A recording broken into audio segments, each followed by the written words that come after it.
It's locked, all right. It's locked.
Good evening, Dr. Strickland. And good evening to you, Dr. Reid.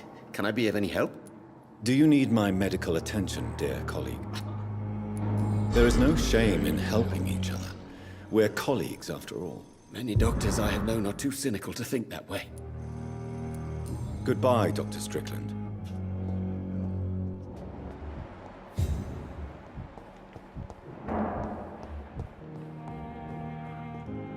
I'm quite busy right now, Dr. Reid.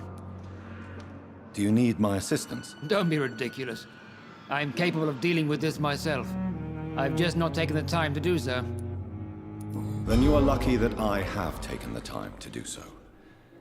Consider it a gesture of solidarity between professionals. I wish this hospital could have received as much attention from you, Dr. Reid.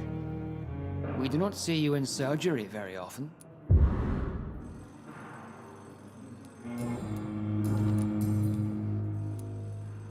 you think Dr. Strickland has any chance of curing the Spanish flu by himself? His wish to cure the sick is not driven by pride, but by an idealistic view about our mission here. Honestly, I don't know which is worse. You consider him a good practitioner, yet you will not report his methods. Strickland may be a rival, but I will not use dirty tricks or regulations to prove him wrong. We are doctors, not politicians.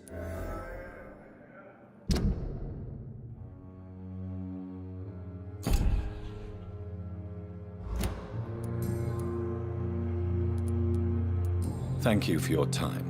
We'll talk later.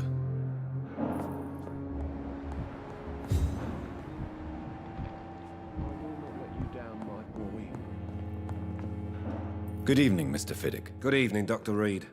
Any news about my operation?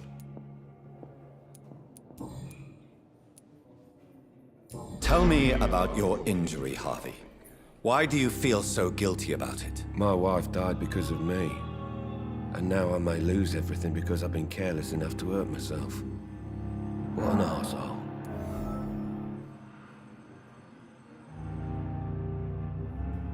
How could your job be responsible for your wife's death? I was working a double. She went out to bring me a hot meal and got caught in a German bomb raid. You can't hold yourself responsible for your injury, Mr. Fiddick, unless you tried to hurt yourself. Of course I didn't hurt myself. But I can't work until my arm is fixed. My children need to eat, Doctor.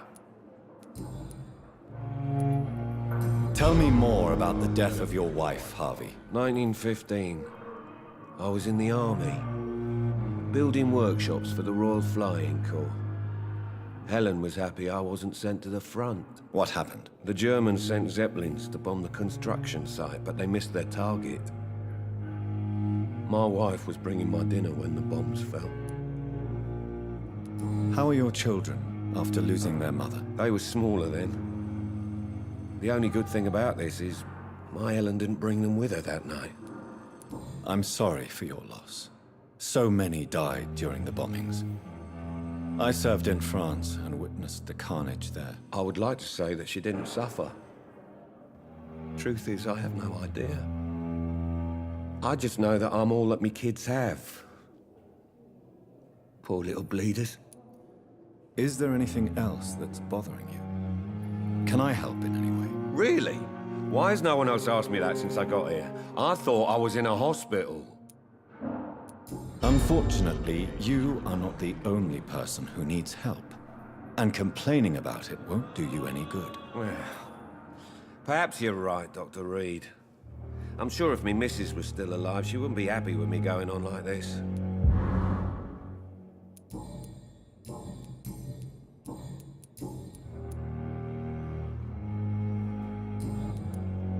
Please, tell me about the recent commotion in the hospital. I heard Miss Jones call for help from her bedroom. There were some loud noises, like people fighting. All of a sudden, it went quiet. And then a nurse started screaming. Do you know who the nurse was? Not sure, but I think it was Nurse Hawkins. Goodbye for now, Mr. Fiddick. I'll see you later. Sweet girl.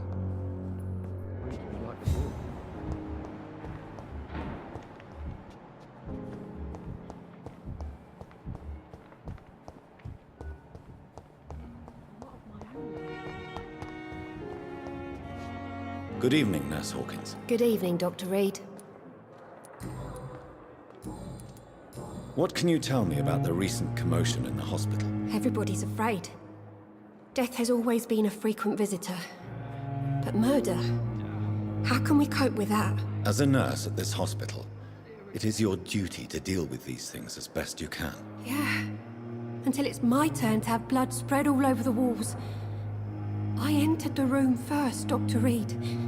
I've seen what that monster did to the woman. Do you need medical help yourself, nurse? I'm afraid I've contracted some illness, Dr. Reid. Not under my watch, nurse. Take this. You'll feel better. Thank you, Dr. Reid. Goodbye, Nurse Hawkins.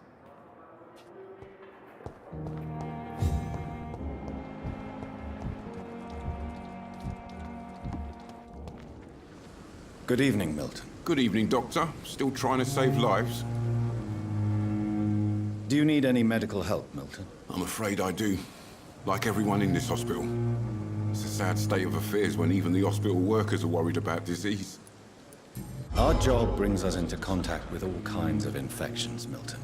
There's no shame in being ill while you're in a hospital. That's easy for you to say, Doctor. I get the feeling you don't fall sick often. Thanks, anyway.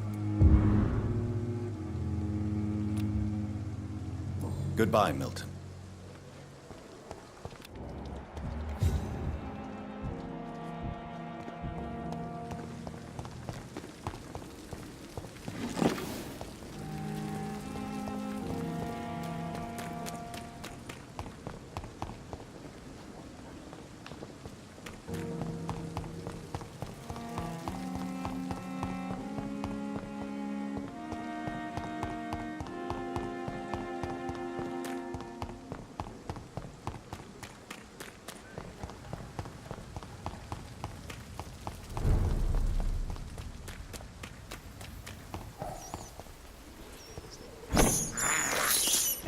I can't believe I'm doing this.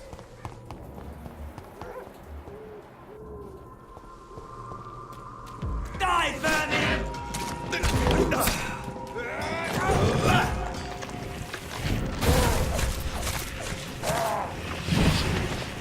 Leave spotted! Watch out! What's it? It's a killer! Christ! He's dead!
See them fancy car! Die, vermin!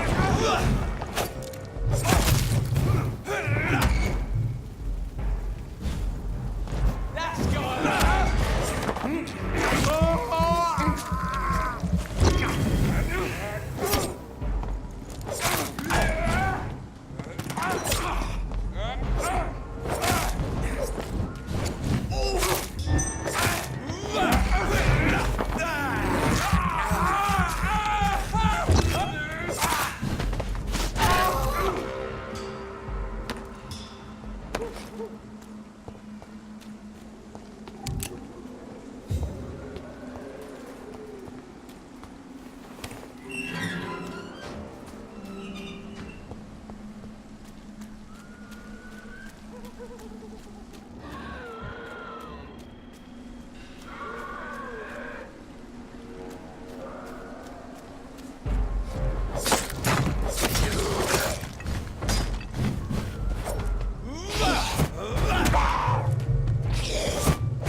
Graves.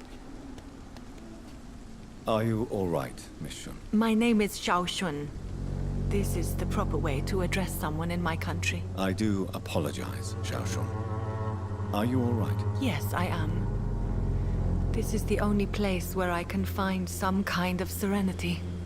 Some way to remember my dear Matthew.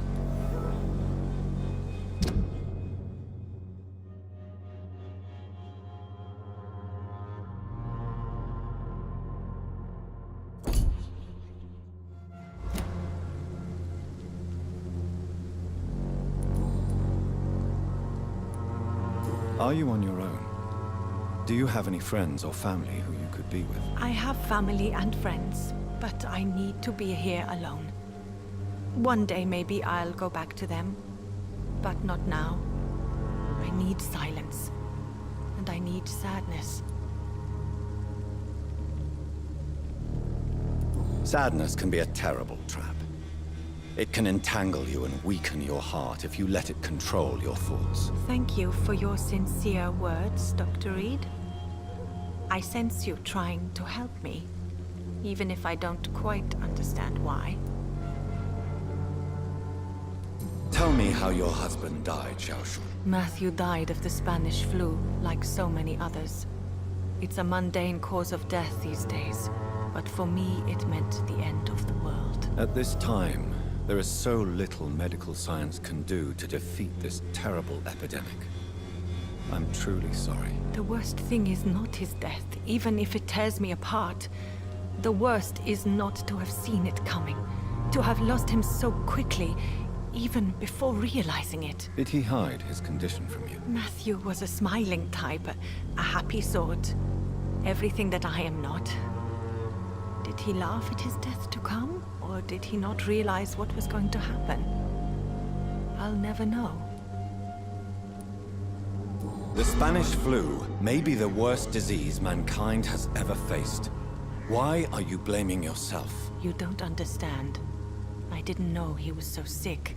I didn't realize the gravity of his situation until it was too late. As harsh as this sounds, we are all equally vulnerable to this awful disease.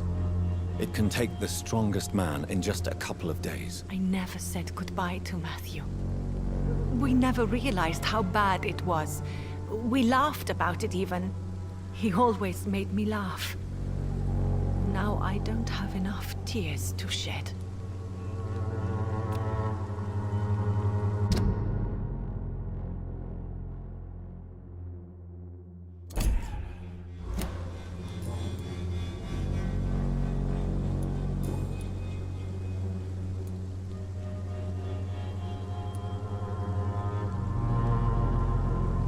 You realize you can't stay here forever, don't you?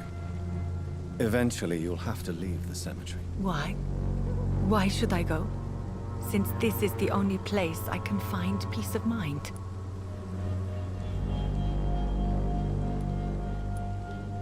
But you're not dead.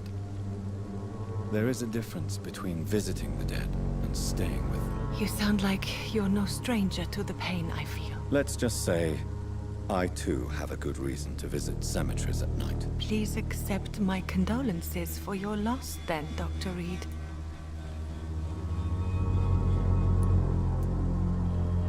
Are you a doctor yourself? Is this why you feel so guilty for not saving your sick husband? No, I am not. But I still need to blame someone for Matthew's death. And who else, if not his wife, who did not see it coming? I'm a physician, one of the best in the country. But I was unable to save my own sister, Mary. She died in my arms. Why tell me this? Is it supposed to make me feel better? No. But I felt I should share it with you, since she is buried here too. May I ask what caused the death of your sister? You could say she was also killed by a terrible disease. A disease I have sworn to fight and cure, no matter how long it takes. Thank you for sharing that with me, Dr. Reid. Maybe it's time we start to rebuild our lives, you and I. You should go home now. I think you're right. Cemeteries are for the dead, for they need silence too. Thank you for your honesty and your wisdom, Dr. Reid. Thank you for your company, Hsiao Shun. Take care on the way home. Maybe I'll see you again in Whitechapel. Goodbye for now. Have you recent news of Nurse Crane and her dispensary? I heard that she used to help the refugees, but unfortunately you don't see her around anymore. Goodbye for now. You know you can trust me. Why have you not spoken to me?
I cannot enter.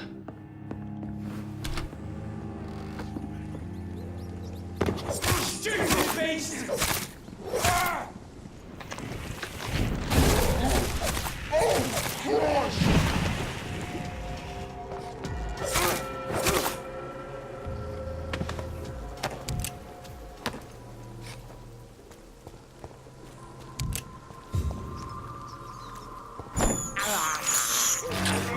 This is despicable.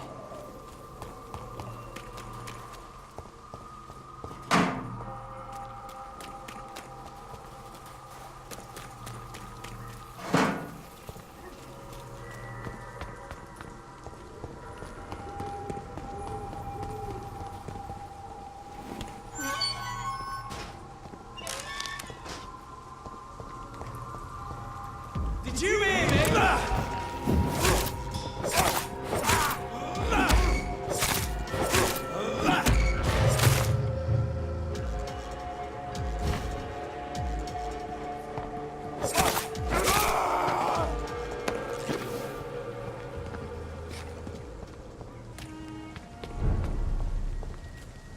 See them fancy clothes?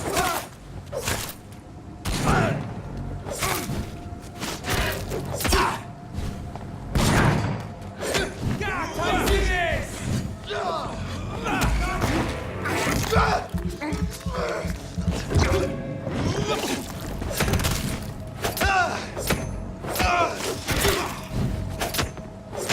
Back is fast!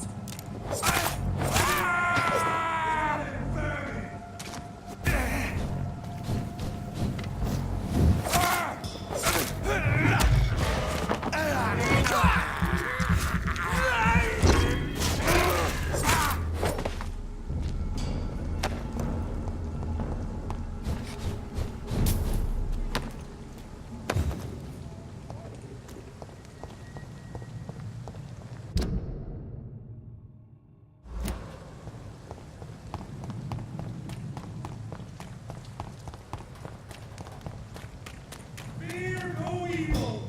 Come on! I'll take it! We are stupid!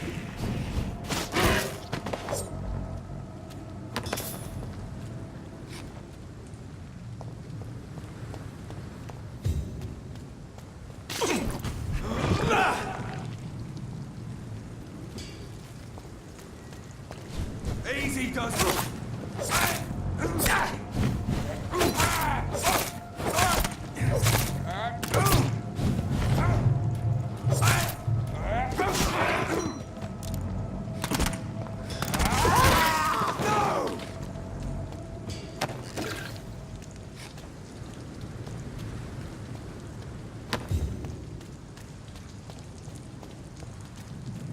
It's a leech! Kill it! Burn it, boys!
You won't get me here! Get out! Get the fuck out, you crazy bastard!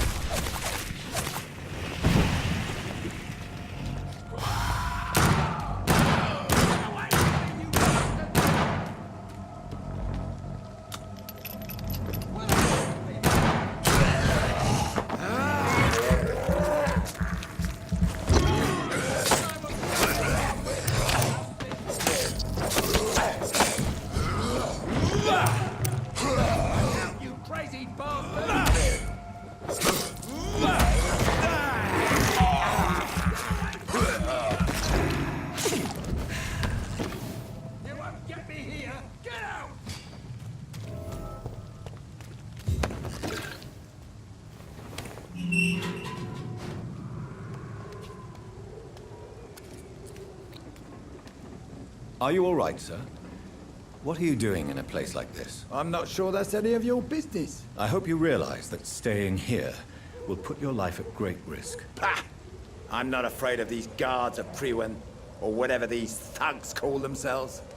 I can still kick some respect into those youngsters. I wasn't specifically referring to them, but are you really after these men? Why? They took my boy! I've had no news since he joined that crazy gang. So I decided to come and find him myself, to get some answers. I see. But as I said, your life is at risk if you stay here. And I'm not referring to the gangs either. You should leave, sir. Well, this part of town used to be nicer, let's say. Perhaps you're right. This isn't the best way to save Andrew.